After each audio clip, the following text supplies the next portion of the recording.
Welcome. In preparation for my L3, thought I'd videotape the assembly of a motor I'm going to use for a shakedown flight, which is a 2G version of the 4G M motor that will be used for the L3 flight. This particular motor happens to be a K1085, and we'll start from the very beginning on this. Talk about the components of the case, of the reload, and a little bit about tools. Let's start with that. This is just simply a brush. Find it handy size and shape for cleaning threads, although this is new hardware. This is the wrench that makes it a ton easier to put this together properly. The end closures, or end retainers, however you like to think of them, rings, have notches in them, and this goes in like that. So let's start by looking at the reload components, and then we'll move on to the case. The reload actually comes in 3, arguably 4 parts if you count the straw to sip your drink. No, that's not what this is for. This is for the igniter, actually, to push the igniter up inside the wrong end, up inside the motor like this. This is the liner and nozzle.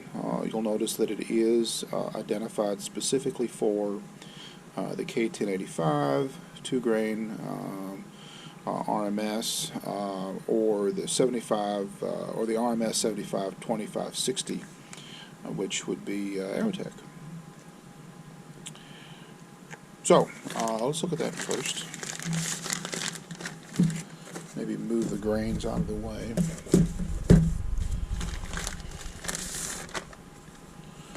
What you'd think? Get the nozzle out of here. See how that's designed, and then we have our instructions right here. Application rings are in here. So there's our O-ring kit. You'll notice that not all of these are used depending on which hardware you're using. We're using the Pro X hardware, so we'll use both types of O-rings. Here are the instructions, which I'm working from a condensed set of instructions. However, that does not replace the actual instructions from the manufacturer. Then, importantly, particularly if you're using spacers, which we're not because we've got a 2-grade case here, are the product notes. The product notes are separate, cover motors and grains that need to be bonded, glued. This one does not. And it also has a discussion on the use of cases, and we'll talk about that briefly when we look at the case.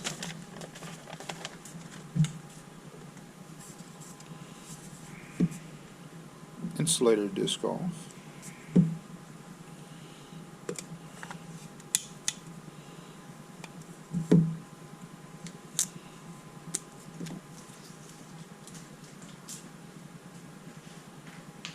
As you can guess, the insulator disc separates the topmost grain from the grain stack of propellant when it goes into the reload. So we'll set that out here like this.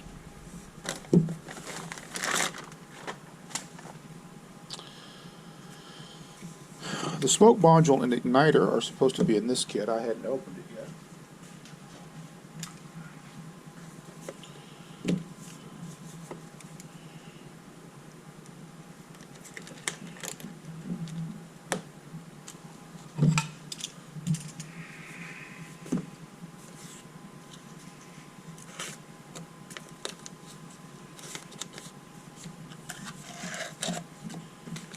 Okay. Here's our quote-unquote igniter. We'll leave that sealed up for the time being. So here's our smoke grain. It doesn't, sort of like propellant, you don't want it to take on any moisture because it does burn. So we'll get to that in a moment, and that's it. So let's go ahead and open our. We'll leave the igniter sitting over here. We're not going to need that to the fire.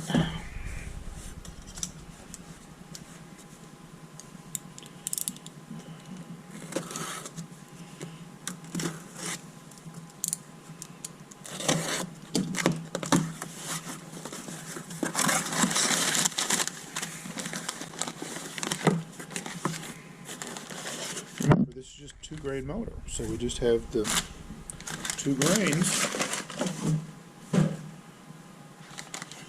and we should have, looks like, yeah, they are giving us 2 spacer O-rings, which would make sense. The second O-ring at the top of the last grain may or may not be used based on the spacing inside the case. You'll notice again these are sealed up as to not take on moisture. We do have dates on these. At least on one of these. Interesting, this one's not dated. I guess you assume it's the same date. And those all are components. When we'll come back, we'll start the assembly. We're back to continue the assembly of this CTI K1085. The next step we're going to do that's actually not covered, specifically called for in the assembly, is to weigh the grains. This is just a little bit anal, but this is just to double check that there's no obvious voids or something that would cause the grains to be different size or the propellant weights to be different than what's documented.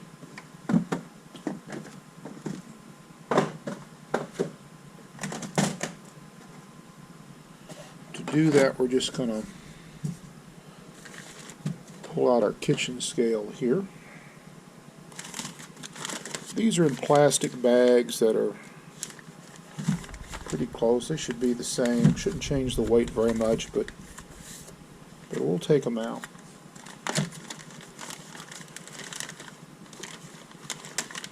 Just to be sure. This one's got a date on it. We'll sort of consider this one grain 1. Also, I'd like to look at the grains when I've got them apart. A little bit of debris in that one. We'll clear that one. So there's the first one. It's 578.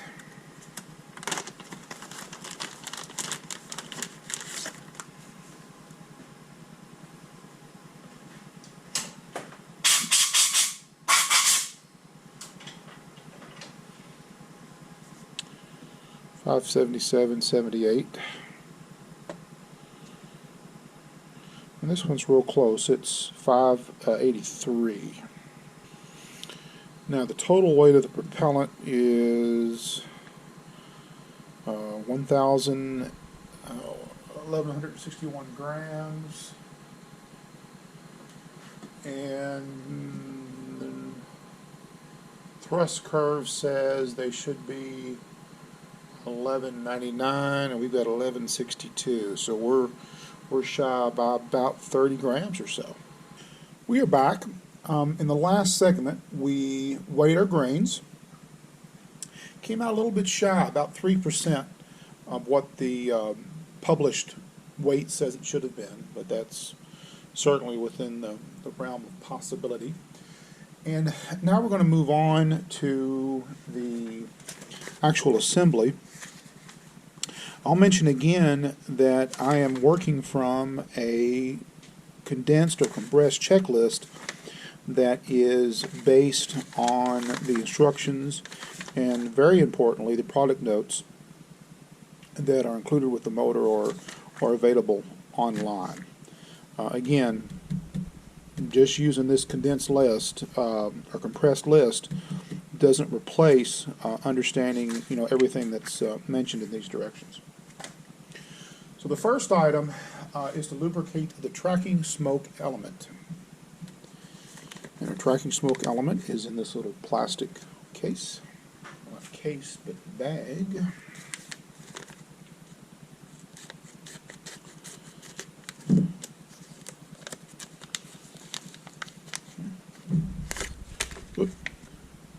And you can see that the liner here is a lot like, maybe identical to the liner material here. And there's the grain. It looks just like a grain of propellant, but it provides the tracking smoke. And the first step is to lubricate the tracking smoke element cavity in the forward closure, and then insert the tracking smoke insulator. And this is the insulator or liner, of course. Quick explanation here. You're going to want to install your hard point into your forward closure before you actually assemble your motor. It would be very difficult to do afterwards, and it's impossible to do if this thing is down in the case, which is where it ends up on a 4-grain motor when you're using spacers with a 2-grain reload. And simple enough here, we use a solid eye bolt, almost a lifting grade type eye bolt. And in this case, there's just a little bit of space there. There's just enough space to know that we've got a jam nut, and that jam nut tightens everything up. I think on this one I did even use some additional thread locker, although not the permanent stuff. I don't want something that requires heat to get it apart. So let's put this in, and I'm going to use just a simple little pull up a chair here. A simple little acid brush to put this on. You do want to make sure that any loose bristles are pulled out, and that if any of them do come out, you want to get them off your surface. The other option, of course, is just to use your finger. Keep this in frame here. And I may do that initially. The reason to use the brush is you don't want to get a bunch of grease all over your fingers, and then all over your propellant, and all over a bunch of places you don't want it. So keep plenty of paper towels around. And I'm going to be pretty liberal with this stuff.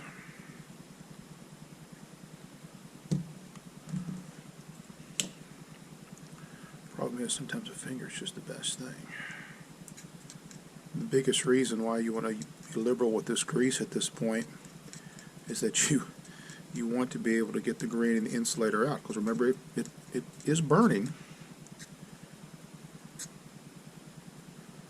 The brush does do a nice, neat, even job of it, though. And I don't know if I'm going to stand up, maybe. Yeah, do a better job of helping you see this along with me. And I'll just go around the edge. The excess that ends up being distributed on the edge or on the corner here will end up being pushed to the bottom of the grain.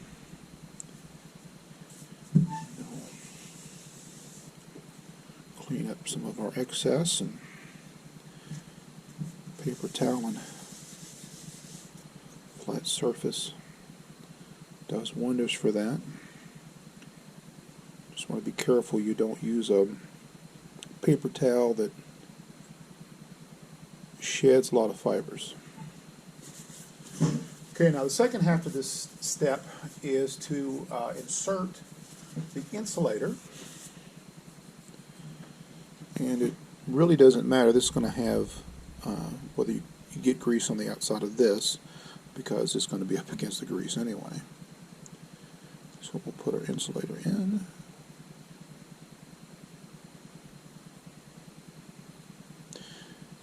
and I didn't in this case, but you really should probably dry fit these. You can see it building up.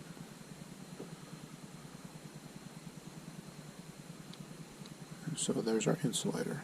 That's pretty good. That fits really good, and you can see the grease bead up in the corner, which is fine, because you're going to put grease on this end of the smoke drain anyway to help protect the enclosure, the foreclosure.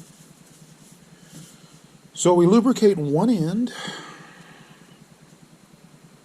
Return to our grease and finger again. Again, not too worried about the edge, but a little excess that not enough. Where you don't want is the other side, but the rest of this, that's okay.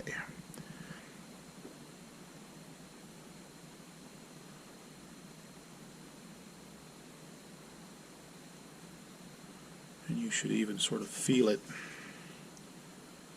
go in. You can, if you look close here, you can see that that is sort of floating on the grease.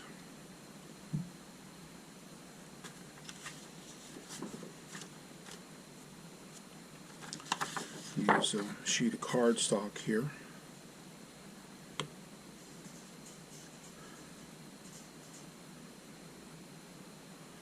Push that home. Idea being that if you get any grease on this, you can discard the cardstock. You don't have to worry about, trying to clean up your work surface. Because again, you don't want any grease on this, so if you're going to push it against something, it shouldn't be your finger. And you can actually see that a little bit of grease came up between the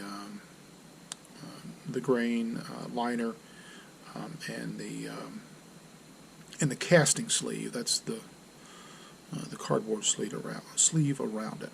Okay, and so that's pretty good. So we can now set that aside, and we'll do that on our paper here. Now that gets us into actually assembling the rest of the motor. Step 2.1, which is chamfering or deburring, however you might want to think of it, the inside edge of the liner, and we can check this. I don't know that we're going to have to do that in this case. They mention taking a blade, something like this.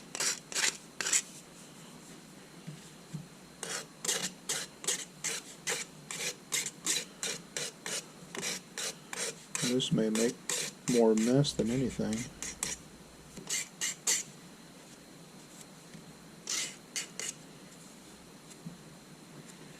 Really just going on the feel, and that feels pretty good.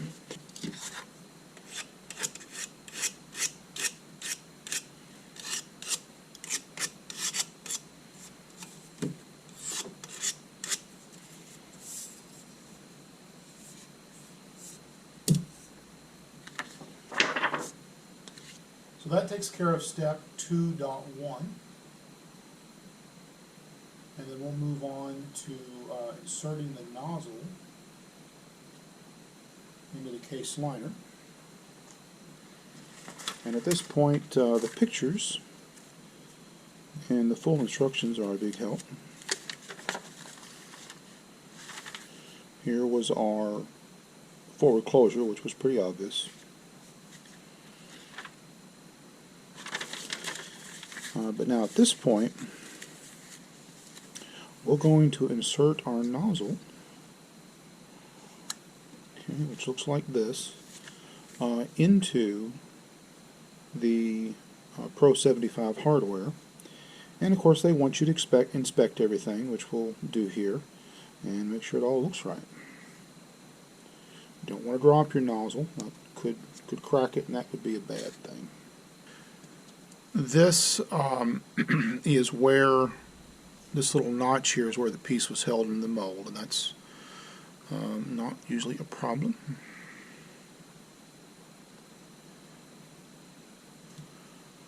So let's take one of these ends here. They should be pretty close to identical.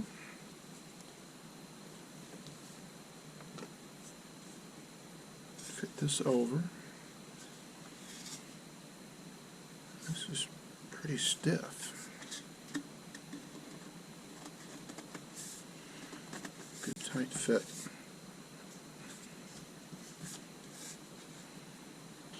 The next step is the nozzle holder. The internal ring is here. That's the outer ring here, and you can see there's a little bit of debris there. Let's see if that'll come out with air.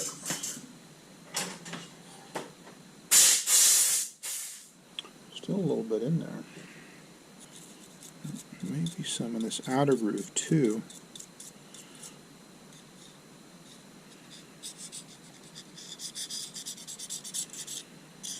It doesn't want to come out of there.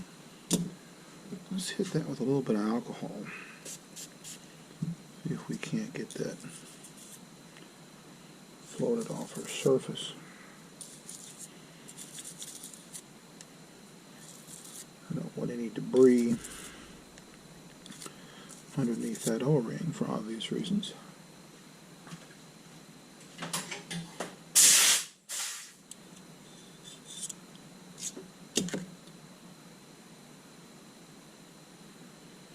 Okay, that looks pretty good. Now, per our instructions, this is the smaller O-ring. Remember, two of these are the same size, so they're talking about the orange one. Of course, I don't guess there's any guarantee they are always going to be orange.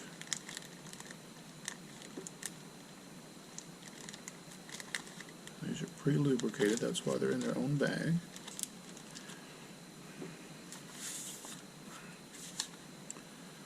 And we want to put it, keeping the orientation the same, we want to put it in this internal ring. You need to be careful doing any type of O-ring that you don't twist the ring.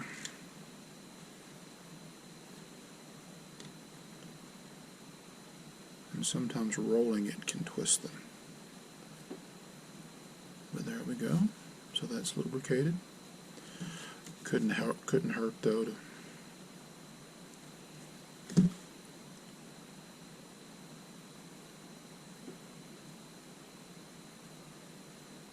be the silicone around it.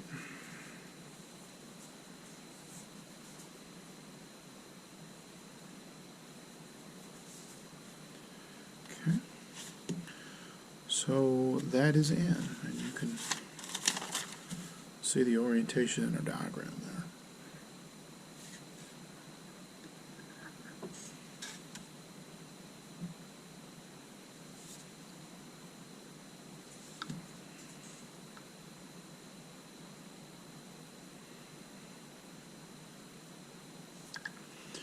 Now, one of the things they mention in their notes is that you can put, and it reads, apply additional lubricant to the nozzle exit section if necessary to facilitate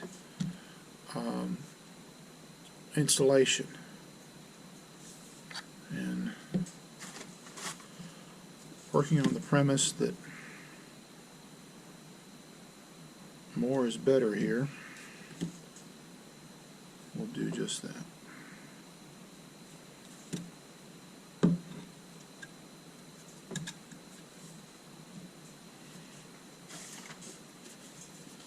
Okay,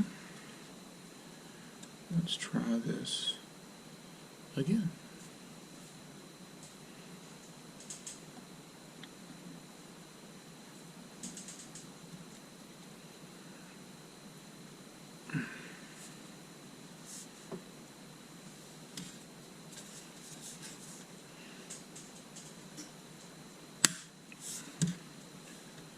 They're not making that easy, but it's snapped into place. We don't have any O-ring sticking out there, so I think we're probably pretty good.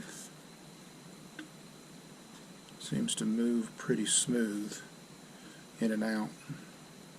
Whoop, real smooth, real good in and out. But at least that's good because we can see that our O-ring is still in position. Okay, now step 2-4 is supposed to be done with the liner and assembly horizontally on the work side, on the work surface. Now that's easy enough. And I'm going to help us out a little bit here by using our tray, so to speak.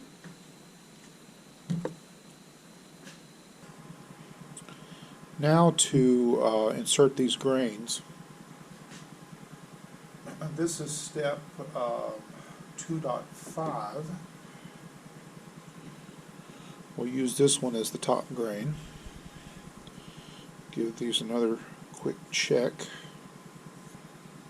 Like there's still some dust in them, we'll blow them out.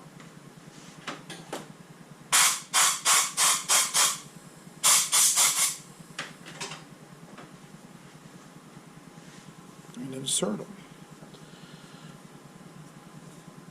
If you can see that in there or not, I'm taking a close look at the nozzle as it sits in the bottom of the liner. And we'll slide this first one in here. There goes the first one. Try not to touch the end of this grain. Now we're going to go in there just enough that we can put a spacer O-ring in there, which we'll do right now, like that.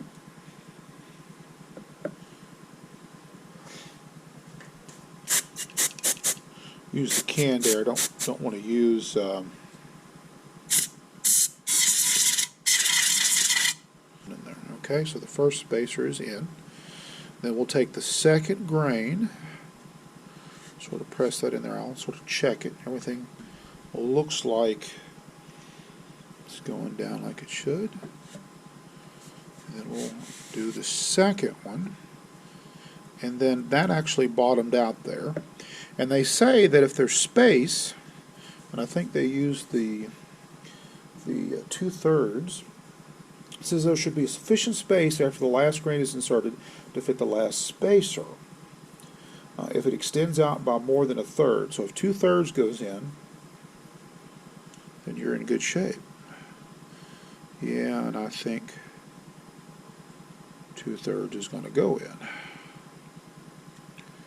In fact, it's almost all of it. So you can see the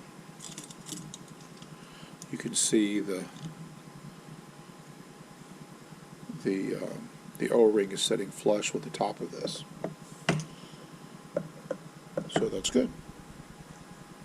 So the next step here is to finish up the nozzle holder and forward closure, and then the nozzle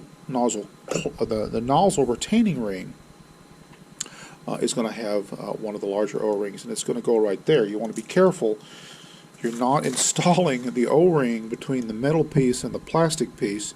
You're installing it in the metal groove, and you can see that right there. That's the metal groove, the plastic groove, or the groove in between the plastic and the metal. And then on the forward closure, well, that's obvious. That can only go one place.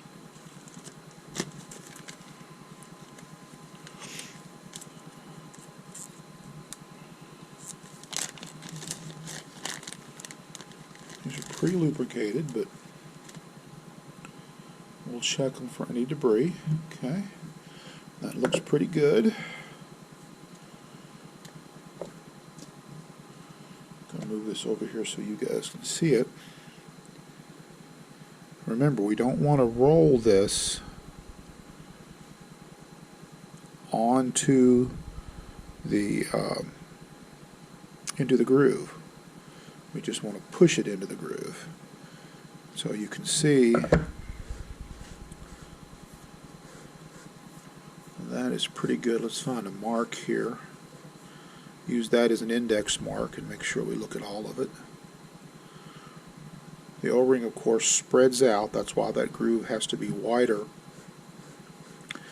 than the O-ring itself, at least until that O-ring gets compressed.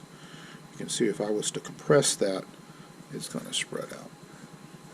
So we're good. We're back around. So that takes care of that one.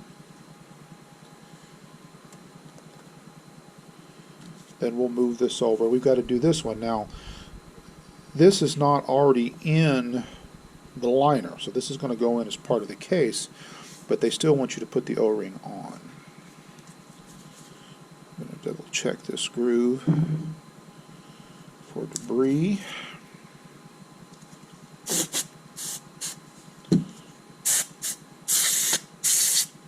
Okay, that looks good. And then we'll do this ring the same way we did the other one. We're not going to roll it on.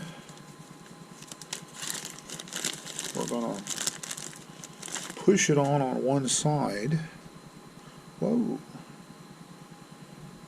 A little bit of debris on that one we want to get off. I'm going to push it on one side. And then go around. This is not rolling it. And then we'll check it. Okay, that looks pretty good. And that takes care of step 2.6. Now, we go on with 2.7. Here's where the rubber really meets the road. The abbreviated instructions are, the instructions I have in my list, or my checklist are, with the nozzle resting vertically on the work surface, slide the motor case down over the case liner towards the nozzle. Now, if you only have a 2-grain case, and you're not at all concerned about why I used a 2-grain case as opposed to maybe a 4-grain case and spacers, then you could skip through these next few comments, but I'm going to explain why here. This is a good time to stop and do this. Okay, this is sort of the conundrum that I had about using a 2-grain motor in a, I'll flip this around very quickly here, a 2-grain motor in a 4-grain case, and that is these spacers actually have to set like this. The forward closure is not out here at the very end where the I-ring sits above or sits forward of the case. This ends up down in the case like this, and then the spacer set on top of it, and then you have your retaining ring. So that means to make this work, either you've got to put the spacers and retaining ring on your harness before you completely assemble the motor, or you've got to put a leader on the eye bolt to get it up here whether you can attach to it, and that's just a second attachment. So instead of going that route, I just decided to bite the bullet and buy a 2-grain case. Prior to the discussion about why I decided to use a 2G case instead of a 4G case with 2 spacers, we had just finished up step 6, where we installed the 2 larger O-rings, one in the forward closure and then one in the aft nozzle ring. So now at this point, this is the big moment. It's time to move on to step 7, where we install the reload in the motor case. Well, let's clear away some of this stuff we don't need. So step 7, and again I'm working on some shortened or some compressed notes, but I'll read from in my checklist. but I'll actually read from the manufacturer's notes. We're down to step 2.7. Place the case liner nozzle assembly on your work surface with the nozzle end down. So you're going to slide the case over the reload. They do make a note here about a light coat of grease on the liner exterior will aid in assembly, disassembly, and cleanup. And I think we will do that. In this case, it's a short reload. It probably wouldn't matter one way or the other, but you never know. So we'll be cautious.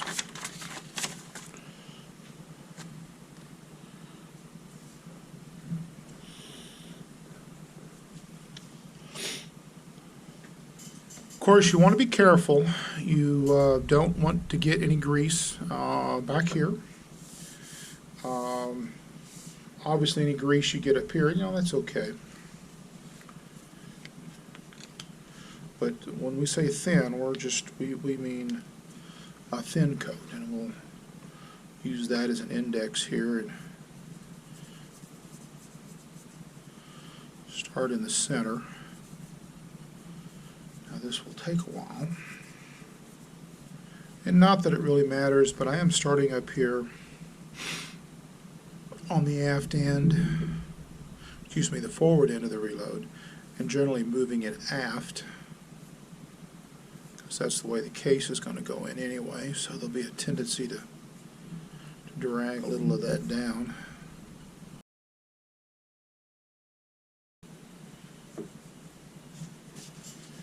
I think we're in pretty good shape. A little alcohol here is our friend.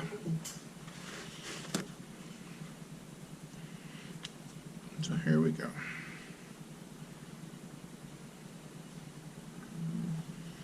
Nozzle then goes down. We'll move this out of the way. We will want to clean that up. Hopefully you can see this.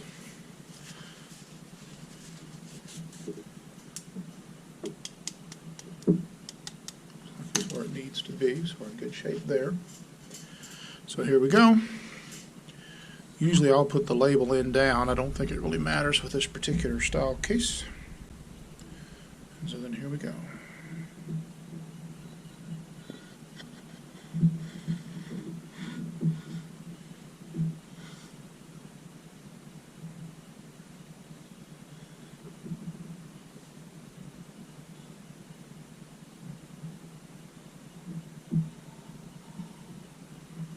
Should have a little bit of grease build up, but not a lot. I think we're doing good.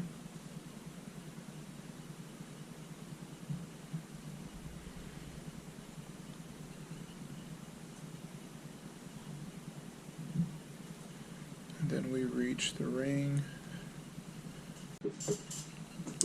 Okay, now that we've got the case down to the retaining ring and the O-ring, I'm going to double check our spacer O-ring to make sure it's still in place. And now you don't want to press on this, and they don't do a good job about that, telling you in step 2.7, because you don't want to push the nozzle out of this retaining ring. You want to push on the retaining ring.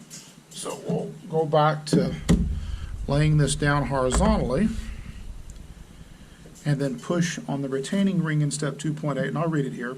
Lay the motor case assembly down horizontally and push on the nozzle ring, the nozzle retaining ring, until the assembly is far enough inside the case that the threads are partially exposed, and the screw ring can be threaded in the rear of the case. Don't push on the nozzle itself as you will push out the nozzle holder, and that's what will happen if you try to go, if you vertically, you try to push this all the way home. That's what will happen. So we'll try to push that in. It says horizontal, but I don't know. Maybe we can do it this way. There it goes. It's tight, but it went after it passed that ring. And of course you want to check, you want to make sure you don't have any, and yeah, see, I did lose my spacer. That last spacer ring did come out where it was up against my belly.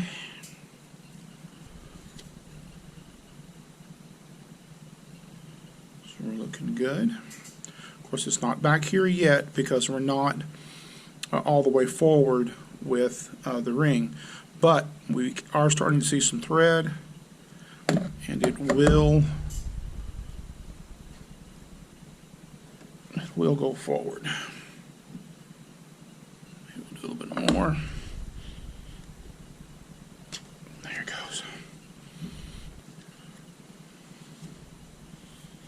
So I think we're about where we need to be.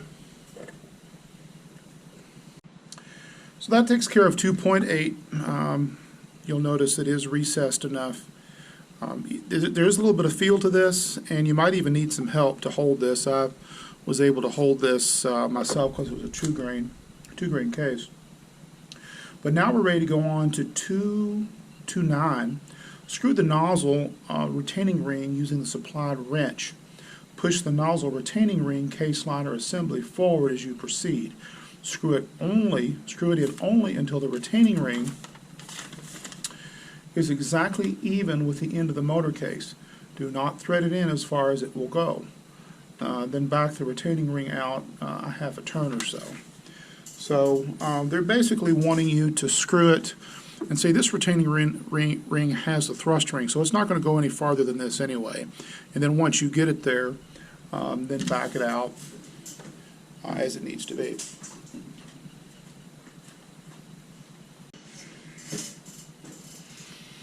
Okay, here we go. We're going to put the aft retaining ring on.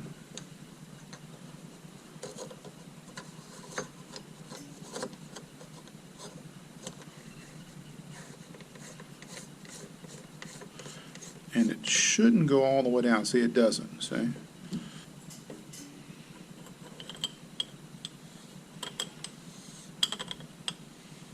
As I turn this, and there's a little bit of back pressure, I can feel it.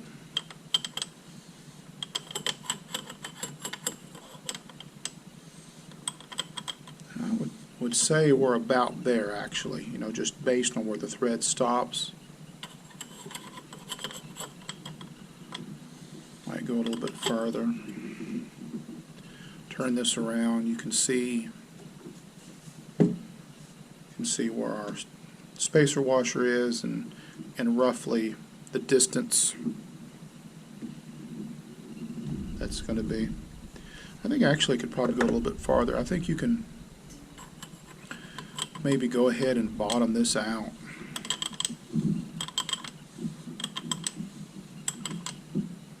Close to it, and then do this a half a turn and then come back a half a turn. So you've got some space in there. And at that point, that's going to feel a little bit loose because the tension up here, or the pressure on that's been released because the liner's been forced forward. Now that we have the aft ring, the nozzle ring in place, as I said, it's going to be a little loose here because you've backed it off. We can now move our attention to the forward end. The next step is to fit the forward insulating disc into the top of the case liner, checking that the top grain spacer, if used, is still properly in place. And you can see here, I think, that it in fact still is. There's our top spacer. This is the insulating disc. We'll put that in place. Okay. And then move on to our next step, which is insert the assembled forward closure into the top of the motor case, pushing down carefully with your fingers until you can thread it into the retaining ring. Now, before we actually insert this, we do want to confirm here, and they do this as a step 2.11, verify that the inside of the motor case is clean ahead of the liner assembly before proceeding. Wipe with a clean rag, tissue, or wet wipe if required. Apply a light coat of silicone, O-ring lubricant onto this area after cleaning. And you can see here ours is pretty clean. We can certainly do that real quick. What they're gunning for here is that there's a lip right there, and they want to make sure you easily get past that lip. Now don't get it on the threads. You just want it in front of that disc. This is sort of hard to see, but you don't want a lot of this on the threads. Again, this tray really helps to coat that, and you might be able to see a little bit of that coating there. And then we actually move on to 2.12 to insert the assembled forward closure. Now they have a big long paragraph here that I won't read to you, but basically what they're trying to explain here is that your reload needs to be suspended, not really suspended, needs to be centered in the case, you might say. You don't want too much of the forward end of the motor hanging out the forward end of the case, or too much of the reload or motor hanging out the aft end of the case. They do make a point here to say that it's best to have the forward closure retaining ring flush or slightly submerged. Basically what it comes down to is what they say in the last line right here. There will always be some minor variations, but there is more tolerance for O-ring location at the nozzle end, which is down here. So they don't want this sticking out. They want this at least fully submerged or slightly submerged. So here we go. Got our disc in place. Let's go ahead and put this in to make sure that we're getting, there we go. And then at this point, we've got a ring.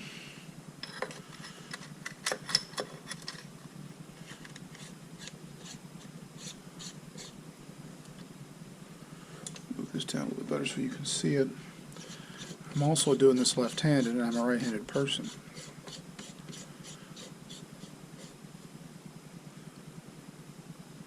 And it's snug. But of course you can see how that's hanging out, and they're saying that's a no-no. They want this submerged. So the question is, how far can you push it in without releasing some pressure down here? We're still loose down here, so we're still good. So what we're doing is we're pushing that reload aft inside that case. It still feels reasonable and good. So now it's starting to bottom out, and now down here, there's now no longer any slop in it. It's tightened up some. But in adherence to their requirements, they say even or slightly submerged right here. It's best to have the forward closed retaining ring flush or slightly submerged. We're not quite there yet. So we'll back out, quarter turn here.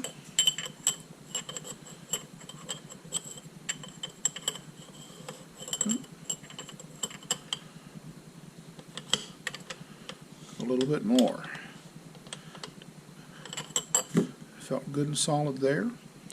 We're still not quite even, so we'll go another quarter turn back here.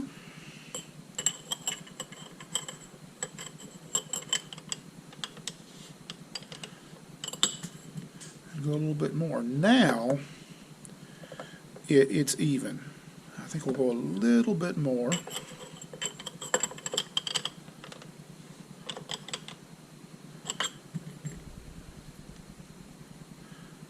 And now it feels even for sure. And when I sort of line up my eye here, it feels like it's where it needs to be.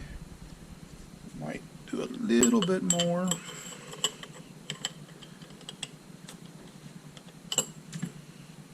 Okay, and that feels good. That's slightly submerged just by feel there. And so at this point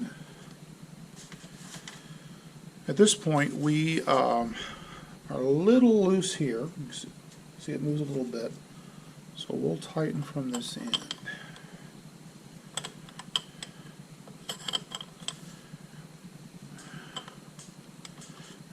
get it good and tight, although I'm not going to tighten it up a whole lot.